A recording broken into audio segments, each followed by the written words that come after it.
साथियों, आज की घटना इटारसी से है, जहां पर एक पति पत्नी ट्रेन में लुधियाना से भुसावल तक का सफर कर रहे थे। लेकिन थकावट की वजह से अचानक पति को नींद आ जाती है और वो सोने चले जाता है। लेकिन इसके ठीक कुछ समय बाद जब उसकी नींद खुलती है तो उसके होश उड़ जाते हैं, क्योंकि अचानक उसकी पत्नी कहीं गायब हो चुकी थी। जिसके बाद वो उसे हर जगह तलाश करता है, लेकिन उसका कुछ भी पता नहीं चलता और फिर पुलिस की मदद ली जाती है। जिसके बाद लगातार तलाश होती रहती है। लेकिन इसके ठीक कुछ दिन बाद अचानक परिवार वालों को मोबाइल पर एक मैसेज मिलता है और उस मैसेज को देखकर उनकी हालत खराब हो जाती है। मैसेज मिलने के बाद पुलिस महिला की तलाश में जी जान लगा देती है और आखिरकार जब इस पूरे मामले का खुलासा होता है तो सच्चाई जानकर लोगों के पैरों तले जमीन खिसक जाती है। साथियों, ये पूरा मामला शुरू होता है 9 सितंबर 2025 से, जब महाराष्ट्र के भुसावल के रहने वाले गौरव महाजन अपनी पत्नी रवीना और अपनी मां के साथ सचखंड एक्सप्रेस से लुधियाना से भुसावल की यात्रा कर रहे थे। ट्रेन में चढ़ने के बाद काफी देर तक परिवार वाले एक दूसरे से बात करते रहे, लेकिन फिर थकान और लंबे सफर की वजह से गौरव महाजन को अचानक नींद आ गई।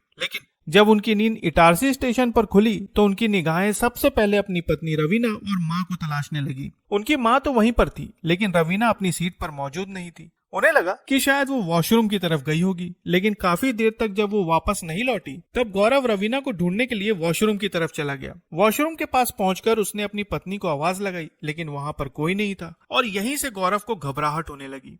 उन्होंने एक एक करके ट्रेन के पूरे डिब्बे खंगाल लिए, लेकिन उनकी पत्नी का कुछ भी पता नहीं चला। उन्होंने ट्रेन में मौजूद कई लोगों से अपनी पत्नी के बारे में पूछा, लेकिन अफसोस उनके बारे में कोई कुछ नहीं जानता था। उन्हें समझ में नहीं आ रहा था कि अचानक उनकी पत्नी कहाँ गायब हो गई। पूरी ट्रेन और इटारसी स्टेशन के प्लेटफॉर्म को तलाशने के बाद जब उनकी पत्नी का कुछ भी पता नहीं चला तब उन्होंने जीआरपी इटारसी में उनकी गुमशुदगी की रिपोर्ट दर्ज करवाई। अब जैसे ही पुलिस को इस पूरे मामले के बारे में पता चला, उन्होंने इस मामले को बेहद गंभीरता से लिया और तत्काल एक टीम का गठन करके रवीना की तलाश में जुट गई। उन्होंने भी ट्रेन के चप्पे चप्पे को खंगाला, लेकिन कोई फायदा नहीं हुआ। रवीना के गायब होने के बाद कई तरह की थ्योरी सामने आने लगी। कभी ऐसा लगता है कि शायद चलती ट्रेन से उसके साथ कोई हादसा हो गया होगा, या फिर शायद किसी ने उसे अगवा कर लिया होगा। हर घंटे के साथ रवीना के परिवार वालों की बेचैनी बढ़ती जा रही थी। तरह तरह के बुरे ख्याल मन में आ रहे थे और परिवार वाले लगातार रवीना की तलाश में लगे हुए थे। वहीं दूसरी तरफ पुलिस भी अपना काम कर रही थी, लेकिन काफी खोजबीन के बाद भी रवीना का कोई सुराग नहीं मिला। फिर कुछ दिन बीतने के बाद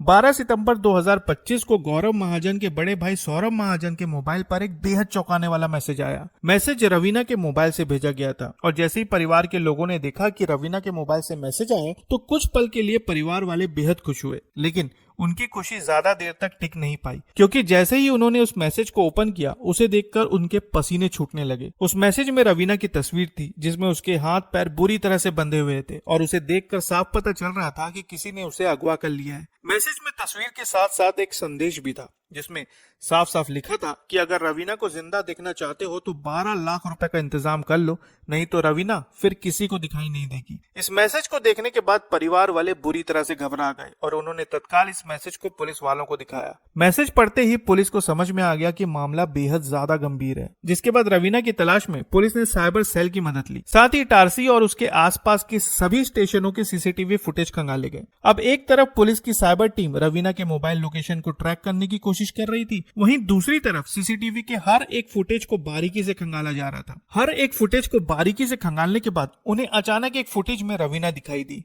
जिस दिन वो इटारसी स्टेशन से गायब हुई थी, जब उस तारीख का सीसीटीवी फुटेज खंगाला गया तो साफ दिखा कि रवीना इटारसी स्टेशन पर उतर गई थी और इसके बाद भोपाल और उज्जैन के सीसीटीवी फुटेज भी खंगाले गए, जिनमें फिर से रवीना दिखाई दी। इटारसी से उतरकर वो सीधा भोपाल गई, फिर भोपाल से उज्जैन गई और आखिर में उसे गुजरात की तरफ जाने वाली एक ट्रेन में बैठते हुए देखा गया था। इन सारे सीसीटीवी फुटेज को देखने के बाद कई बड़े बड़े सवाल सामने आने लगे। सबसे पहला सवाल तो यही था कि क्या रवीना अपनी मर्जी से गायब हुई है या किसी ने उसको ऐसा करने के लिए कहा था। इन सारे सवालों का जवाब जानने के लिए पुलिस ने अपनी जांच और तेज कर दी और तभी साइबर टीम की मदद से पुलिस को ये जानकारी मिली कि रवीना की लोकेशन गुजरात के उदयपुर जिले में दिखाई दे रही है, जहां से उसके मोबाइल से मैसेज भेजा गया था। बिना देर किए हुए पुलिस ने उस लोकेशन को ट्रैक करना शुरू किया और जल्द पता चल गया कि ये लोकेशन उदयपुर जिले के एक गाँव अमरपुर का है। फिर 13 सितंबर को पुलिस उस लोकेशन पर पहुंची जहां पर एक पोल्ट्री फार्म था। उस पोल्ट्री फार्म में दबिश देने के बाद रवीना को वहां से सही सलामत बरामद कर लिया गया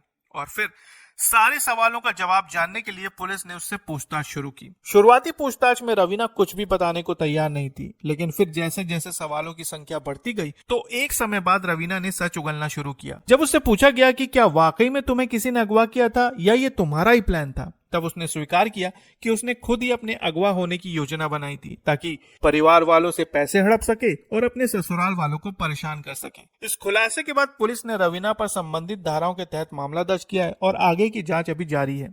लेकिन जब इस कहानी का सच सामने आया तो सभी के पैरों तले जमीन खिसक गई। जिस रवीना को पूरा परिवार बचाने के लिए दिन रात भटक रहा था, पुलिस हर कोने में तलाश कर रही थी, वही रवीना अपने ही बनाए हुए झूठे अपहरण की साजिश की नायिका निकली। कुछ दिनों की बेचैनी, डर और अनगिनत सवालों के बाद जब हकीकत सामने आई तो परिवार वाले भी हैरान रह गए और पुलिस भी सोच में पड़ गई कि कोई अपने ही घर वालों को परेशान करने के लिए इतनी बड़ी चाल कैसे चल सकता है। सही सलामत बरामद होने के बाद मामला साफ था। जिसको सबने पीड़ित समझा वही इस खेल की मास्टरमाइंड थी और यही इस पूरी कहानी की सबसे बड़ी सच्चाई है। वैसे आप इस मामले में क्या कहना चाहेंगे कमेंट बॉक्स में जरूर बताएं और नई खबरों के लिए चैनल को सब्सक्राइब करना ना भूलें। फिर मिलते हैं साथियों बिल्कुल एक नई खबर के साथ, तब तक के लिए आपका बहुत बहुत धन्यवाद।